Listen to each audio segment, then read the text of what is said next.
यही हाथ से ते प्रिया के छोले है ना, आज के बाद ना ते खा पैबे और ना ही धो पैबे। आज के बाद अगर केहू प्रिया के तरफ आंख उठा के देखल, अंगुरी घुसेड़ के आंख निकाल ले। कारे इतना मार खेले के बाद अब रिश्ता लेके आयल बाड़े का?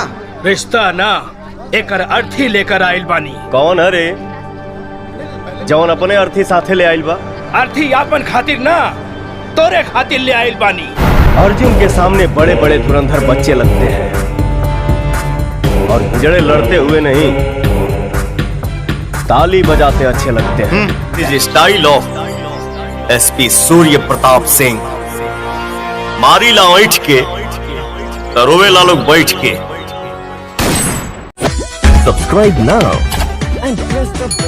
सज धज के मेकअप करके